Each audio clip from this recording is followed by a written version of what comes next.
Big boss വീട്ടിലെത്തിയ പല മത്സരാർത്ഥികളും തങ്ങളുടെ ഇമേജ് മാറ്റിയാണ് ബിഗ് ബോസ് വീട്ടിൽ നിന്നും യാത്രയായത്. ഏറ്റവും കൂടുതൽ നെഗറ്റീവ് ഇമേജുമായി എത്തിയ സാബുമോനാണ് ബിഗ് ബോസ് വിജയിയുമായത്.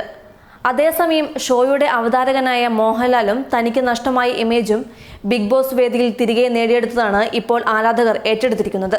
2015 ഏഷ്യൻ ഗെയിംസ് വേദിയിൽ ലോഞ്ച് ചെയ്ത ലാലിസം എന്ന ലാലേട്ടന്റെ മ്യൂസിക് ബാൻഡ് അദ്ദേഹത്തിന് ചീത്തപ്പേരാണ് നേടിക്കൊടുത്തിരുന്നത്. ലിപ്സിംഗിലൂടെ പാട്ടുപാടിയെന്ന ഒറ്റ കാരണത്താൽ അദ്ദേഹത്തിന്റെ കംപ്ലീറ്റ് ഇമേജും നഷ്ടപ്പെട്ടിരുന്നു. അന്ന് പണം തിരികെ കൊടുത്താണ് അദ്ദേഹം ചീത്തപ്പേരിൽ നിന്നും രക്ഷ നേടിയത്. തുടർന്ന് ഒരു ഓസ്ട്രേലിയൻ ഷോയിലും അദ്ദേഹം ലിപ്സിംഗിംഗ് നടത്തി പാടിയതായി ആരോപണം ഉയർന്നിരുന്നു. എന്നാൽ ആ നെഗറ്റീവ് ഇമേജിനെയൊക്കെ പൊളിച്ചടുക്കിയാണ് ലാലേട്ടൻ ഇന്നലത്തെ ബിഗ് ബോസ് വേദിയിൽ കയ്യടി നേടിയത്.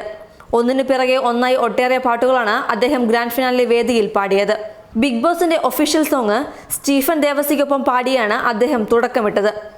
തുടർന്ന് ഒട്ടേറെ പഴയ പാട്ടുകൾ മനോഹരമായി അദ്ദേഹം പാടിയത് കാഴ്ചക്കാർ ഇരുകൈ നീട്ടി ഏറ്റെടുക്കുകയായിരുന്നു. നൊസ്റ്റാൾജി ഉണർത്തിയ പല പാട്ടുകൾ അദ്ദേഹം പാടി. പ്രേക്ഷകർക്കൊപ്പം മത്സരാർത്ഥികളും ലാലിന്റെ പാട്ടുകൾ ഏറ്റെടുക്കുന്ന കാഴ്ചയ്ക്ക് കൂടിയാണ് ഇന്നലെ ബിഗ് ബോസ് സാക്ഷിയായത്. Entertainment desk, Malayali life.